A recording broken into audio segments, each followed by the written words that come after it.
Hello friends, जो आज का जो हमारा टॉपिक है वो है हमारा SEBI guideline regarding to mutual fund.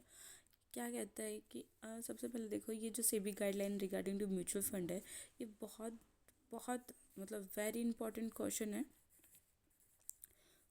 है एग्ज़ाम व्यू पॉइंट से। ओके, तो सबसे पहला पॉइंट क्या कहता है कि regulation regarding to mutual fund. तो ये कहता है कि जो म्यूचुअल फंड है ना इंडिया के अंदर, उसको ना गवर्नर्ड कर रखा है। अब उसे गवर्नर्ड कर रखा है किसके through? Securities exchange board of India. और ये रेगुलेशन कब हुआ था? 1996 के अंदर। यहाँ पे जो सेबी है उसने यहाँ पे 4 टायर सिस्टम प्रोवाइड कर रखा है फॉर द मैनेजिंग मैनेजिंग क्या मैनेज करेगा affair of the mutual fund की। 4 यहाँ पे constitution organisation of mutual fund की हैं। सबसे पहला कौन है यहाँ पे?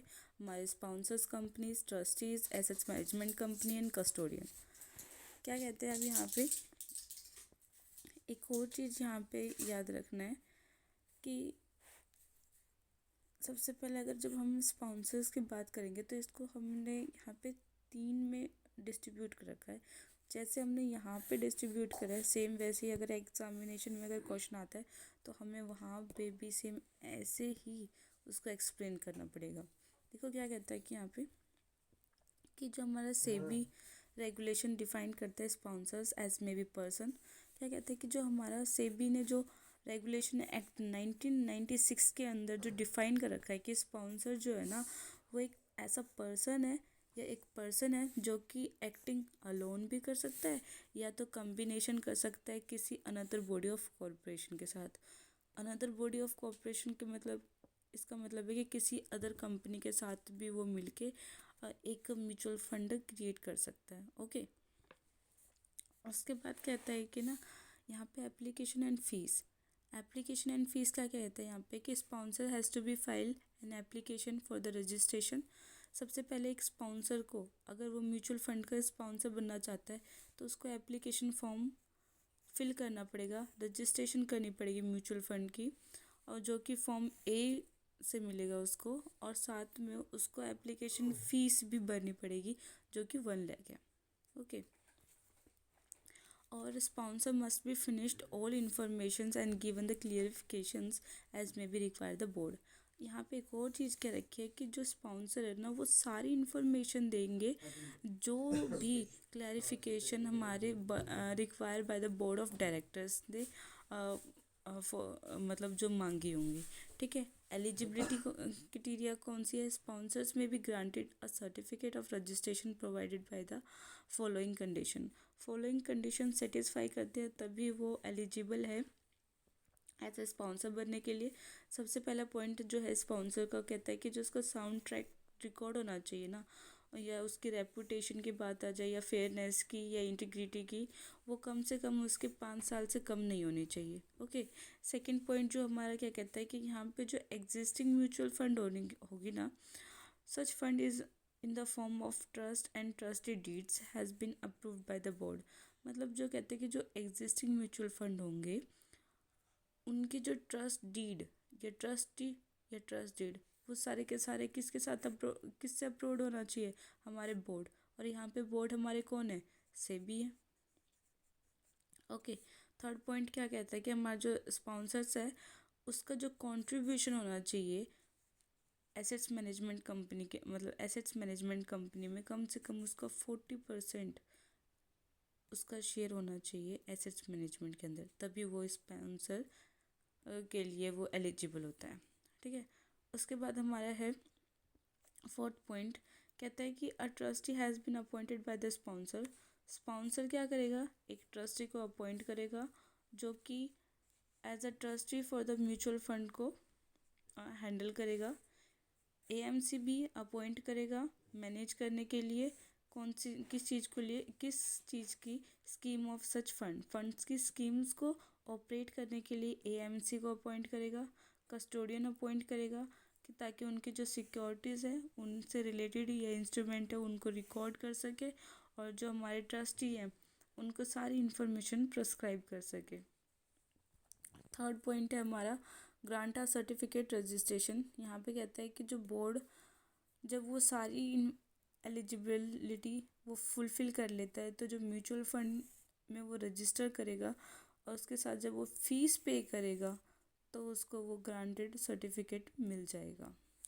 और यहाँ पे एक और चीज़ बात कही गई है कि जो यहाँ पे जो इनकम होगी इनकम जो होगी जो मिलेगी उसको, वो हमेशा 15 अप्रैल ईच ईयर उसकी सर्विसेज की जो फीस मिलेंगी वो मे बी 2,50 2.5 लाख हो सकता है और 2.7 लाख के बीच तक, इनके बीच में उनकी रेंजेस होती हैं। जिन जो हमारा स्पॉन्सर होता है उनकी ये इनकम होती है उनकी सर्विसेज के लिए। नेक्स्ट पॉइंट है हमारा कस्टोडियन। अभी कस्टोडियन होता क्या है, कहते हैं कि कस्टोडियन जो है हमारा सेबी के रिगार्डिंग, वो कहता है कि जो रेगुलेशन 1996 है उसने डिफाइन कर रखा है कि a person who has been granted a certificate of the registration to carry the business of a custodian securities. यहाँ पे क्या कहता है कि कस्टोडियन कौन है, कहता है कि वो पर्सन है जिसके पास सर्टिफिकेट है जो कि सिक्योरिटीज़ को कस्टर्ड कर सके या कस्टोडियन कर सके, सिक्योरिटीज़ की बिजनेस को या बिजनेस कैरी कर सके, ऐसी सर्टिफिकेट है, वो हमारा कस्टोडियन होता है। अब यहाँ पे ना कस्टोडियन जो सर्विसेज प्रोवाइड करता है ना, कहते हैं कस्टोडियन प्रोवाइड करता है हमारा कस्टोडियल सर्विसेज और इंश्योर करता है कि वो जो सिक्योरिटीज़ है उनको सेफ रख सके। कुछ फंक्शंस हैं। सबसे पहले क्या कहता है कि मेंटेन करता है accounts of a securities of a client. क्या कहता है, क्लाइंट्स की सिक्योरिटीज़ की अकाउंट को मेंटेन करता है। सेकंड पॉइंट हमारा क्या है यहाँ पे, कोलेक्ट द बेनिफिट्स और rights and acquiring to the clients in respects of securities. यहाँ पे क्या कहता है कि सारी कोलेक्ट करती है इंफॉर्मेशन रिगार्डिंग टू राइट्स और बेनिफिट्स जो कि क्लाइंट्स जो होती हैं उनके सिक्योरिटी के रिगार्डिंग। प्लस थर्ड पॉइंट यहाँ पे क्या कहता है कि मेंटेन करता है, रिकाउंसलिंग करता है और रिकॉर्ड करता है सभी सिक्योरिटीज़ को, हेल्प करता है transfers of securities in the name of trust. Fifth point, prevent any manipulations of record and development. साथ में ये लास्ट पॉइंट इतना इम्पॉर्टेंट है, इसमें क्या कहता है कि जो कस्टोडियन होता है वो हेल्प करता है जो मैनिपुलेट करते हैं या गलत रिकॉर्ड करते हैं उनसे प्रिवेंट करने के लिए भी कस्टोडियन को अपॉइंटेड करा जाता है।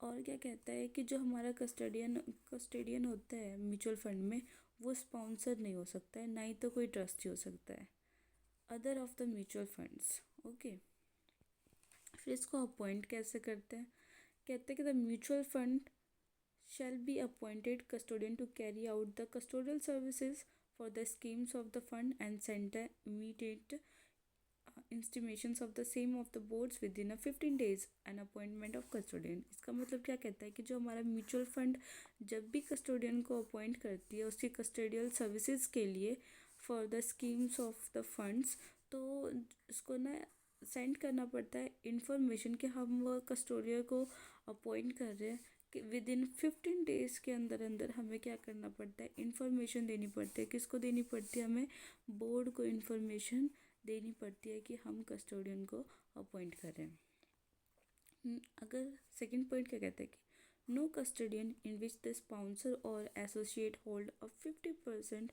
और more of the voting right of the shares capital of the custodians where the 50% or more the directors of custodians represent the interests of sponsors or associate shall be custard for the mutual fund and constitutions by the same sponsors any associate or subsidiaries company। इसमें क्या कहता है कि अगर हम उस एक और सिचुएशन है कि जिसमें हम कस्टोडियन का अपॉइंट नहीं कर सकते, जब हमारे स्पॉन्सर्स या एसोसिएशंस या डायरेक्टर्स उनके पास जो वोटिंग राइट होंगी या शेयर्स जो उन्होंने हिल्ड कर रखी होगी अगर वो 50% से ज़्यादा करते हैं, तो जो हमारे स्पॉन्सर्स है या एसोसिएशंस है या डायरेक्टर्स है वो एज अ कस्टोडियन की तरह म्यूचुअल फंड में वर्क कर सकते हैं।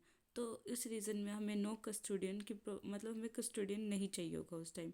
अब एग्रीमेंट विद द कस्टोडियन, अब इनके साथ एग्रीमेंट क्या है, इसमें क्या कहता है कि एग्रीमेंट के अंदर कि जब भी mutual fund custodian agreement conduct करती है विद द कस्टडियन के साथ, तो उस एग्रीमेंट के अंदर सारे मतलब जितने भी मतलब क्लोजेस कंटेन होंगी, सारी क्लोजेस जो कि नेसेसरी होंगी, ऑफिशिएंट होंगी या ordinary conduct for the affair of the custodian, जो कस्टोडियन को काम करना है वो सारी इंफॉर्मेशन उसके अंदर कंटेन होंगी, किसके अंदर, एग्रीमेंट के अंदर। प्लस उस एग्रीमेंट के अंदर ये भी इंक्लूड होगा कि सर्विसेज कॉन्ट्रैक्ट टर्म्स क्या है, अपॉइंटमेंट क्या है। प्लस एक और चीज़ इसमें ध्यान रखना है कि जब भी कस्टोडियन को अपॉइंट किया जाता है तो सबसे पहले अप्रूवल लेना पड़ता है हमें ट्रस्टी की। ओके, इसके बाद जो आगे के जो टॉपिक बचे हुए वो मैं नेक्स्ट क्लास में करूँगी। और अगर आपको कोई भी डाउट हो तो प्लीज़ प्लीज़ प्लीज़ आप मुझे कमेंट करके बता दीजिए, और मैं आपके प्रॉब्लम को सॉल्व करने की पूरी ट्राई करूँगी। आपको अगर मेरी वीडियो अच्छी लगी हो तो like and comment and share करना ना भूलें।